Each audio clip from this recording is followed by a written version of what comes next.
বিক্রেতা 10টি কলম যে দামে কিনে 8টি কমলা সেই দামে কি করে বিক্রি করে।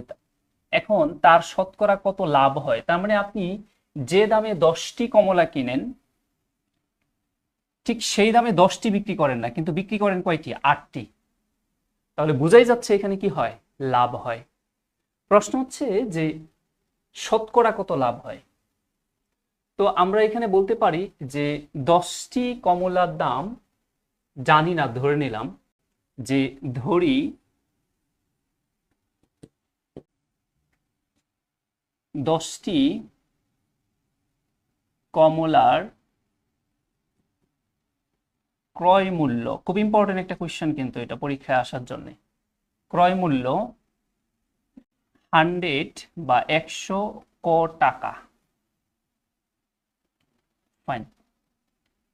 এখন আমাদের একটির দাম কত সেটা বের করতে হবে। অতএব একটি কমলা ক্রয় মূল্য কত, আমরা একটু ডট ডট না দিয়ে পুরো জিনিসটা রিটেনে লেখার চেষ্টা করব। তাহলে আমরা বলতে পারি 100 ক ডিভাইডেড 10। তাহলে এখানে ক্যালকুলেশনের ক্ষেত্রে কাটাকাটিটা করব না, জাস্ট ফিগার যেটা আসে সেটা লিখে দেব। রিটেনে এই জায়গাগুলো আমরা একটু সতর্ক হব। 10 ক টাকা। এখন তারা কিন্তু একটা কথা বলেছিল যে এই 10টি কমলার ক্রয় মূল্য যত, 8টি কমলার বিক্রয় মূল্য ঠিক তত টাকা। তার মানে এখন আমরা বলতে পারি যে 8টি কমলার বিক্রয় মূল্য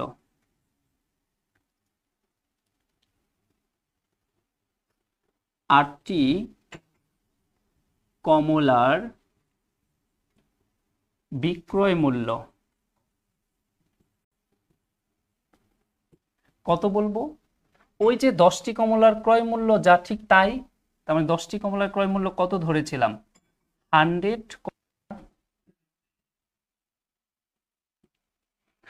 তাহলে আমরা একটিতে আগে কনভার্ট করে তারপরে কাজ করব। তাহলে একটি কমলার বিক্রয় মূল্য কত টাকা? বারবার বলছি ডট ডট দিবেন না। আরেকটা কথা আমি বারবার সতর্ক করি, 100 লিখবেন না। 100 যদি লিখেন, যদি সাথে ভেরিয়েবল না দেন, অন্তত 100 অংশ কথাটা লিখতে হবে। শুধু 100 লেখাটা আসলে ঠিক না। তাহলে এখানে 100 ক টাকা ডিভাইডেড কত? 8। তো 4 দিয়ে কাটলে এখানে 4 25-এ 100 আর 4 দুগুণে 8, এত টাকা। তাহলে আমরা যেটা করব যে তাহলে লাভটা কত? লাভ বিক্রয় মূল্য মাইনাস ক্রয় মূল্য। তাহলে একটি জিনিসের বিক্রয় মূল্য কত টাকা ছিল? এই একটি কমলার বিক্রয় মূল্য 25 ক বাই 2 ছিল এবং একটি কমলার ক্রয় মূল্য কত ছিল? 100 ক টাকা ছিল।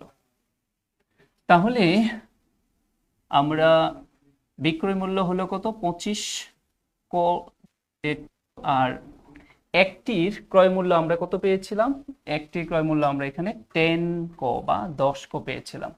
তাহলে এখন আমরা সেটাই বসিয়ে দিই, মাইনাস কত? 10 ক টাকা। এটা একটু সমাধান করি।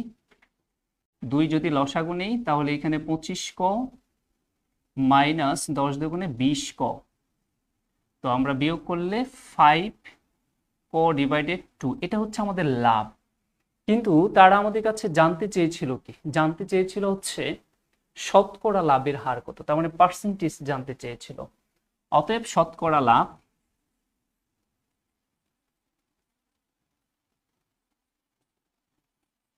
লাভটা আমরা বলতে পারি এখানে 5 ক ডিভাইডেড 2 ডিভাইডেড ক্রয় লাভ বা লস সবসময় কোন মূল্যের উপর হয়? ক্রয় মূল্য। তাহলে একটির ক্রয় মূল্য কত ছিল? 10 ক ইন্টু কি হবে? 100 পার্সেন্টেজের জন্য। এখন ওই অংশটা যদি আমরা ক্যালকুলেশন করি তাহলে আমাদের রেজাল্টটা চলে আসে। আমি ওইটা একটু উপরে লেখার চেষ্টা করি। তাহলে এখানে 5 ক বাই 2 ইন্টু, এটা উল্টে যাবে, উল্টে গিয়ে যেটা হবে সেটা 1/10 ইন্টু 100। এখন আমরা এখান থেকে কেটে দেই 0 0 কেটে দেই, আর 2 দিয়ে 10কে কাটি, তাহলে কত হয় 5। আমি এখানে জাস্ট দেখানোর জন্য কাটছি, আপনার পরীক্ষা হলে কাটবেন না। তাহলে আর এখান দিয়ে 10 ক ছিল এটা, হ্যাঁ 10 ক। তাহলে এই ক আর এই ক কাটা যাবে। তাহলে 5 আর 5 গুণ করলে আমরা কত পাচ্ছি 25। তার মানে কত পার্সেন্ট 25%। তাহলে আমাদের উত্তরটা কি হয়, আমাদের উত্তরটা হয় হচ্ছে 25%। তার মানে আমাদের লাভ কত 25%। এটা যদি এমসিকিউ কোশ্চেন হতো তাহলে আমরা খুব দ্রুতই করে ফেলতে পারতাম, ঠিক আছে। এমসিকিউ যদি বলতেন তাহলে কিন্তু বিষয়টা এমন হতো যে খুব দ্রুত কি হতো 10 মাইনাস 8 ইন্টু 100, 2 8 100, তার মানে 4 4 25 100।